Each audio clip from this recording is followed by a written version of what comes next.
What's a really scary fact that people should know about? Story 1: vultures circling over a house are usually because of a gas leak. They smell ethyl mercaptan, which is added to gas to give it a smell. And it's also the smell that comes from rotten meat. Vultures are so cool. I remember going on a field trip to the Everglades in elementary, and the tour guide said their extinction would mean months for the rest of us species due to their role of mitigating diseases and harmful bacteria spreading. Their stomach acid can kill anthrax and rabies. Vultures need their moment in the sun. Story 2 will eventually need to find a replacement for our global banana, Cavendish supply. Panama disease is highly virulent and spreading, and there is no known cure. Also, it's happened before. The Gros Michel was the main banana before the Cavendish replaced it. A more fun fact than this, to lighten the mood.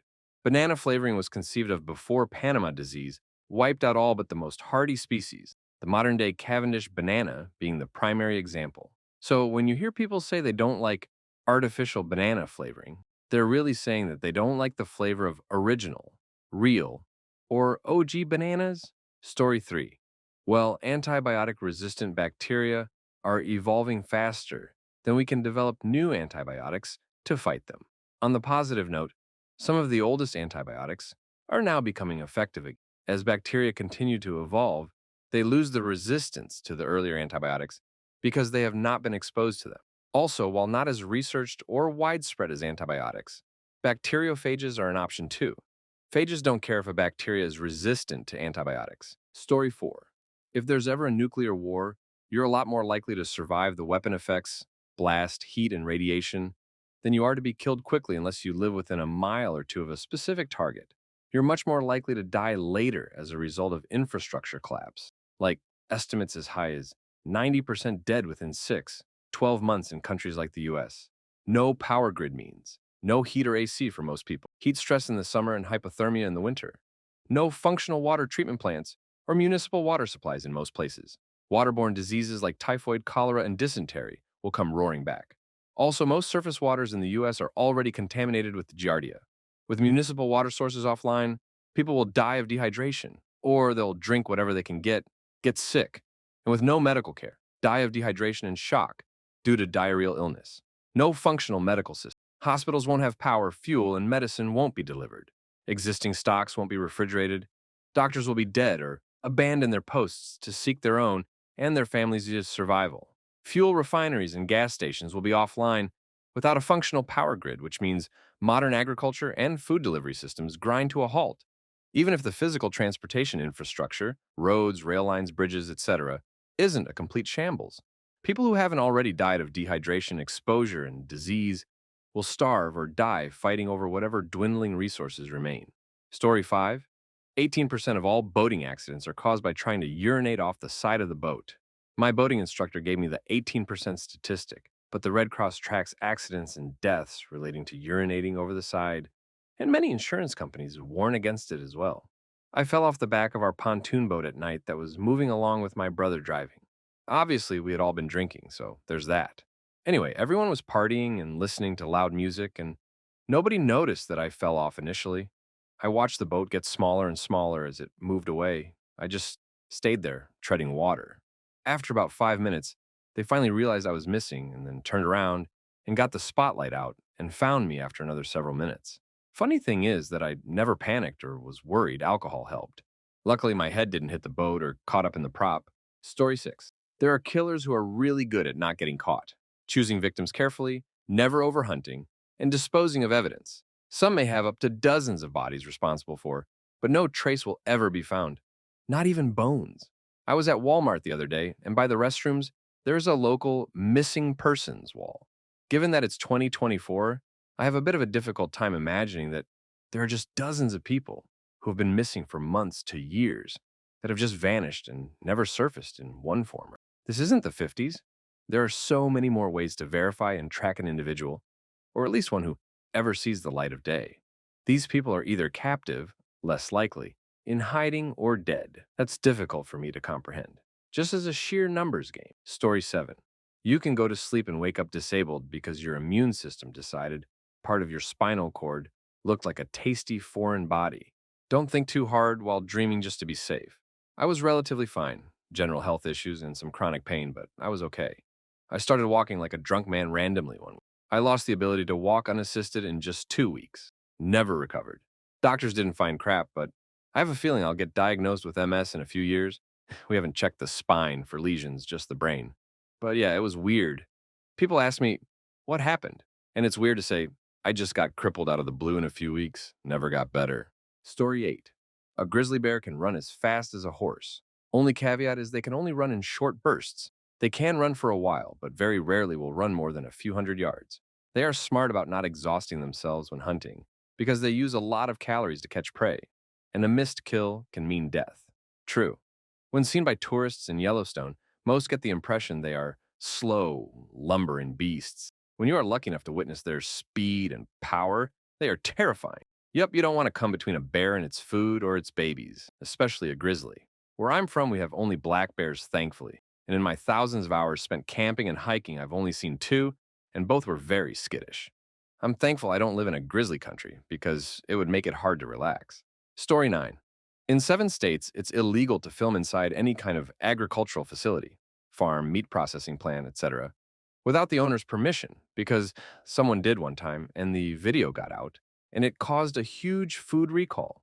I work in QA for food safety, and you would not believe how hard most, not all, but most food manufacturers try to do everything they can to follow the most lenient interpretations of food safety regulations possible. If I think about it too hard, I start feeling like I should never buy food again and only trust what I personally grow from the earth or catch with my bare hands. Story 10.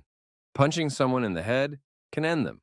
I often see people describing it as freak accident or million to one shot. It's not.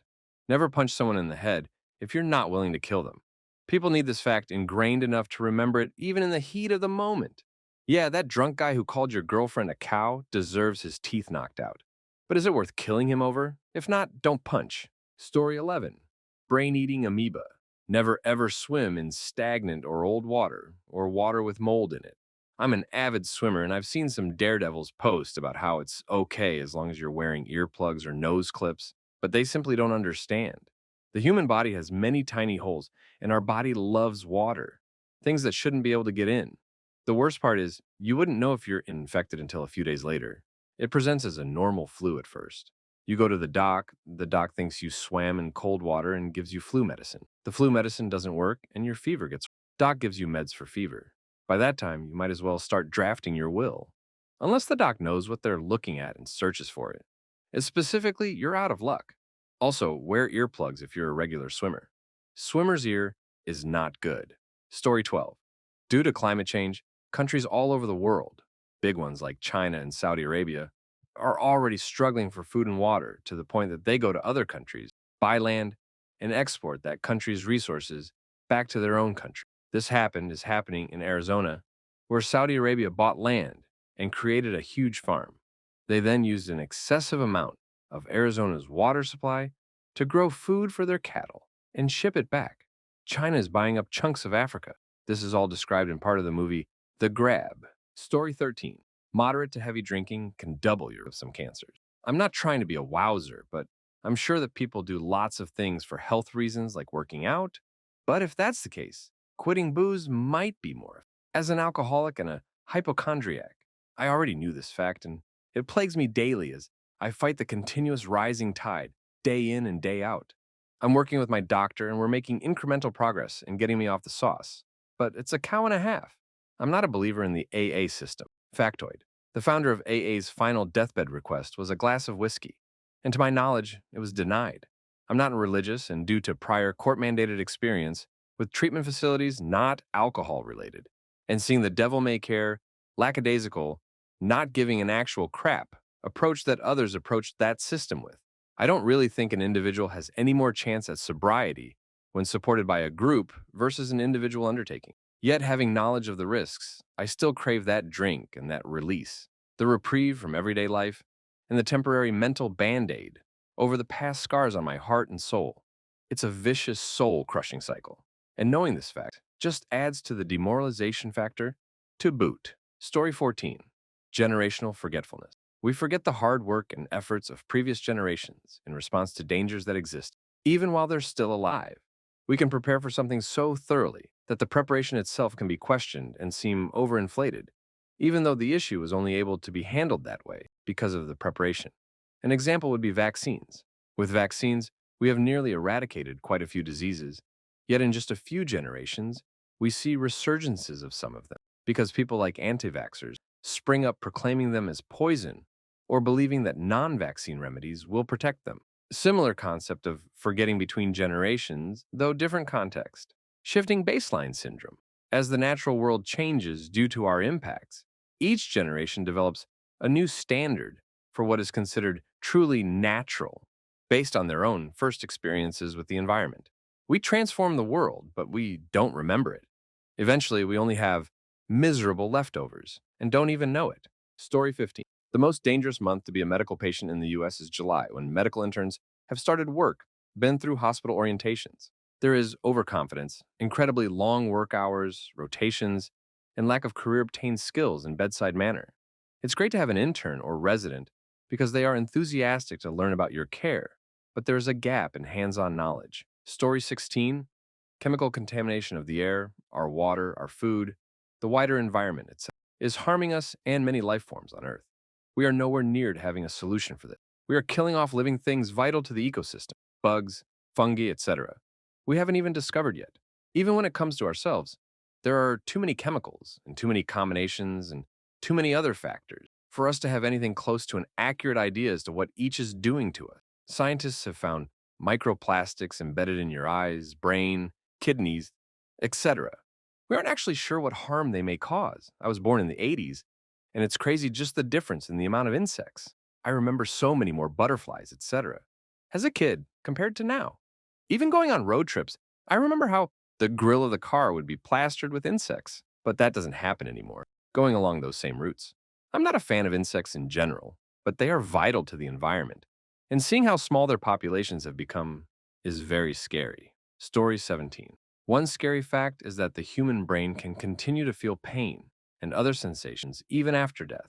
This is because the nervous system can take up to 10 minutes to shut down completely, causing involuntary muscle spasms. And additionally, some people have reported experiencing out-of-body experiences or seeing bright lights during near-death situations, which suggests that consciousness may persist after clinical death.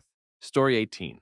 Project 2025 is a plan that will strip a lot of people of their rights they currently enjoy and set the U.S. back about 100 years, along with turning it into an authoritarian Christian theocracy.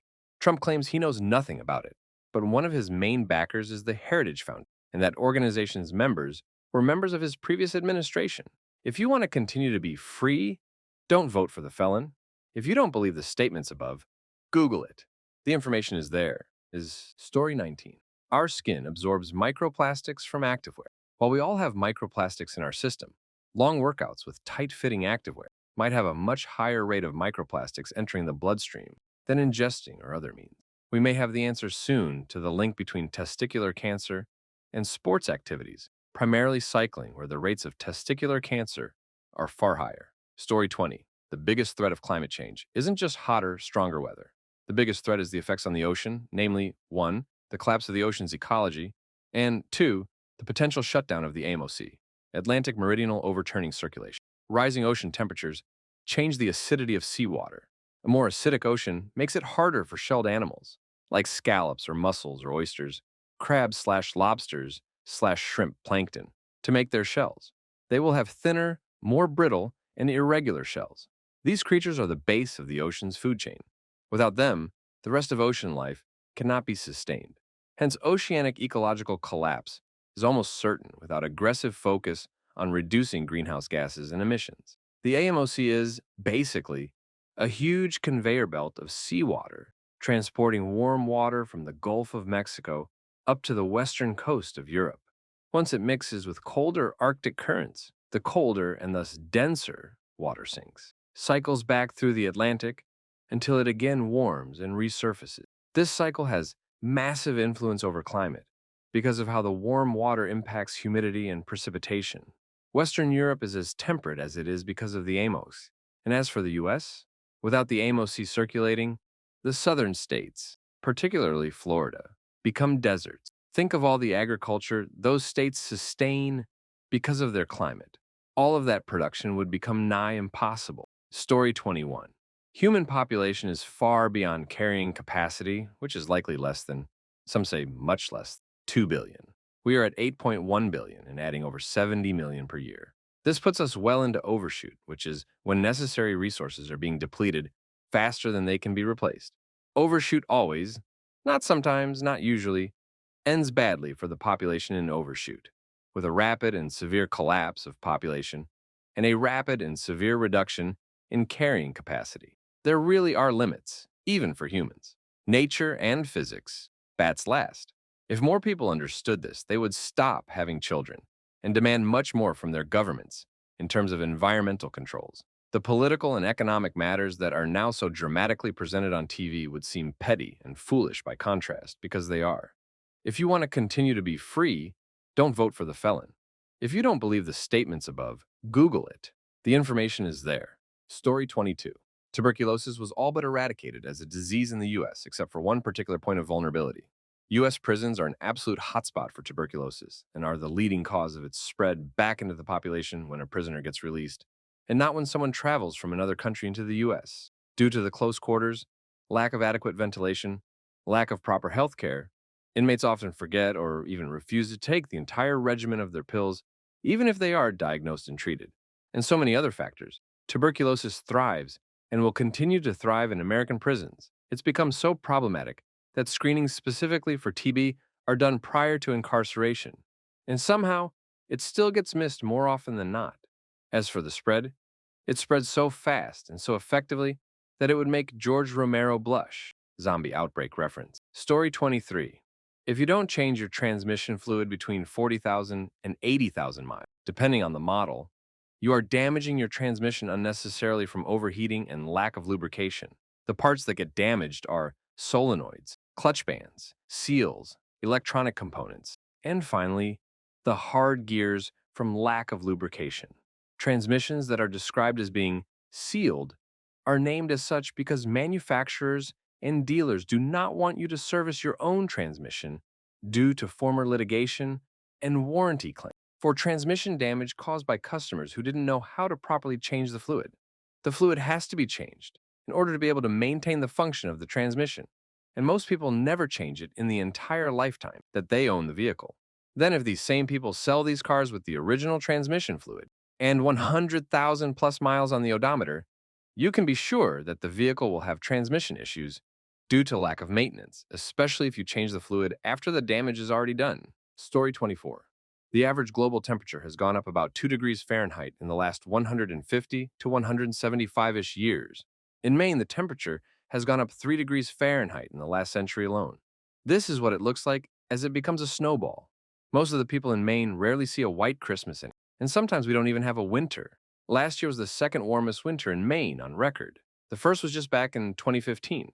Because of the warmer winters with shorter periods, below freezing, our ticks live through the winter and feed on everything in the woods.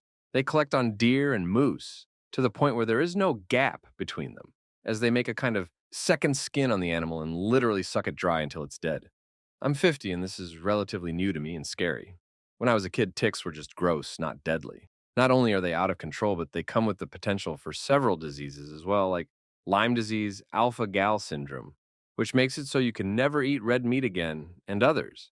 In my opinion, going into the woods requires gear. Spray for the most part, but things like shoe gaiters are smart if you're going to be anywhere in grass taller than your shoe, and smarts, or stupidity. Story 25.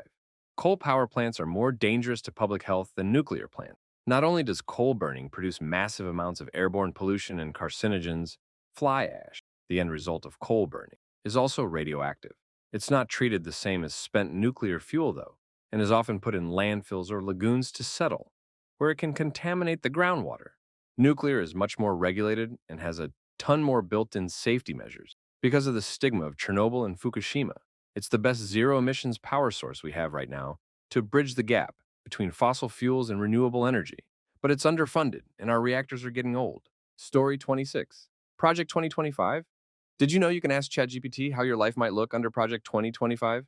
The responses are enlightening, to say the least.